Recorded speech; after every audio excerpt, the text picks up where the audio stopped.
د حاجت د پوره کېدو لپاره د مشکلاتو د حل کېدو لپاره زمونږ چې څونه علما کرام دي مشران دي هغوی یو ناشنا وظیفه ښودلې ده او پیغمبر صلی الله علیه و آله وسلم د حاجت د پوره کېدو لپاره ډیره زیاته بهترینه او ډیره زیاته اعلی وظیفه ښودلې ده په تاسو کې به هر چا صلات حاجت موس کړی و دا وظیفه د صلات حاجت نه بعد 33 پیری وای ان شاء الله العزیز تاسو سونه مشکلات دي سونه مسائل دي سونه مصائب دي سمره حاجتونه دي سمره چې کلکچن حالات دي الله پاک به دا ټول دا په سکون باندې بدل کی الله پاک به تاسو باندې خوشاله راولي الله پاک به تاسو ژوند دا به منور کی الله پاک به تاسو ژوند ډیر زیات بهتر وکي وظیفې نه مخکې خپل حالات وګورئ وظیفې نه بعد خپل حالات وګورئ ان شاء الله العزیز په یو څو ورځې کې الله پاک زمونږ استادو حالات دا بهتر کړي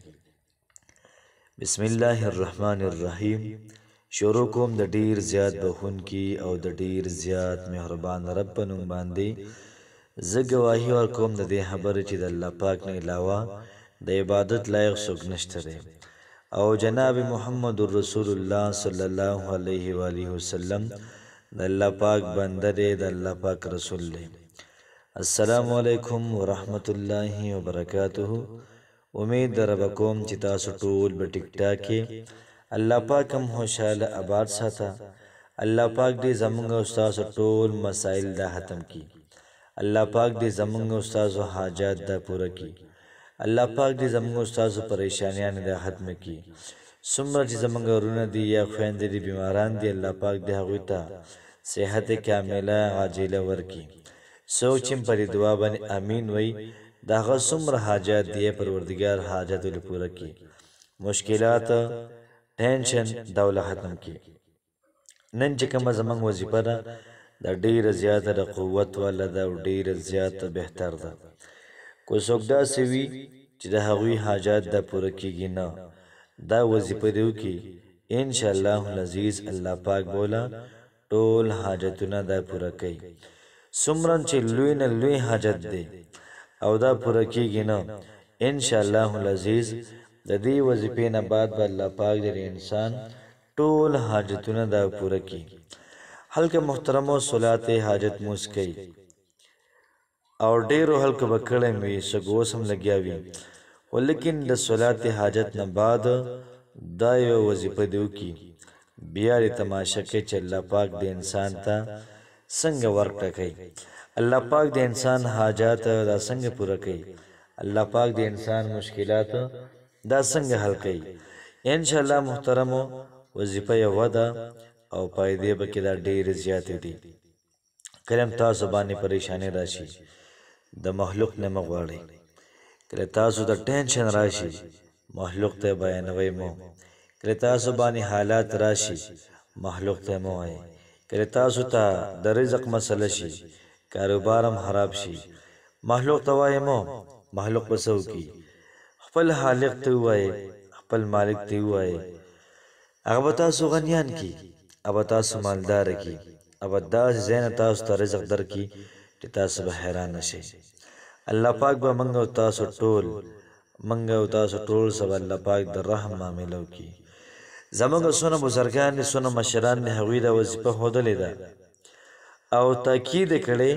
چې کله به تاسو باندې مشکلات راځي کله به تاسو باندې حالات راځي تاسو دا وظیفه کوئ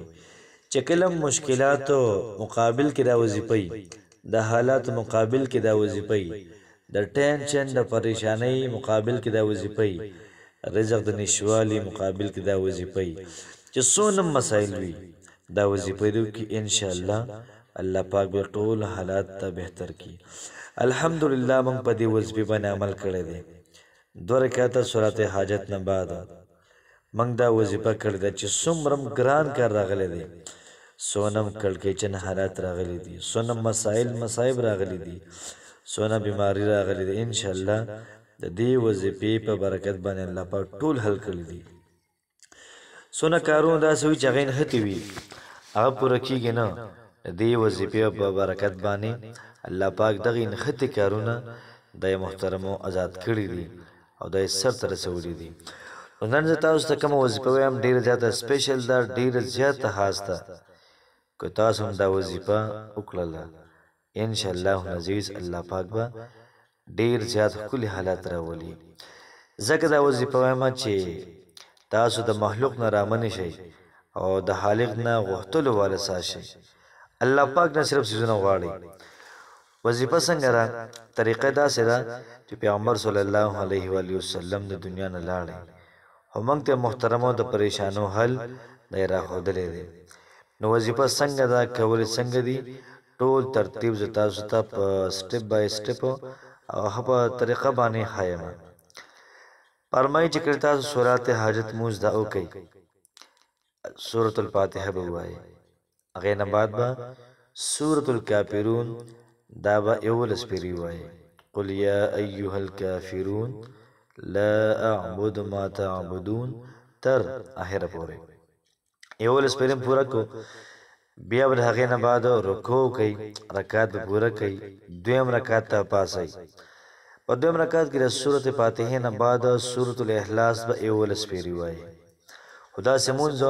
چې بلکل د خشوع وي، بلکل د خضوع وي، بهترین مونځ وي. او چې کله تاسو سلام وګرځو، د سلام د ګرځېدو نه بعد به هو الاول والآخر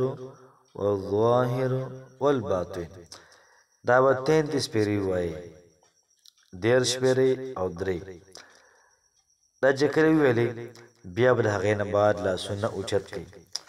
او الله پاک ته به زارۍ وکړئ. خپل حاجات، خپل مسائل، مصائب دا ټولو محترمو الله پاک ته کېږدئ او ښه به الله پاک ته وژاړئ، الله پاک ته فریاد وکړئ. انشاءالله الله پاک به ستاسو فریاد ضرور واوري. الله پاک به ستاسو مشکلات د ختم کړي. څومره چې پریشانۍ ټولې به الله پاک ختمې کړي، پرسکون ماحول به الله پاک دا راولي. نو محترمو نن زموږ وظیفه دا شوله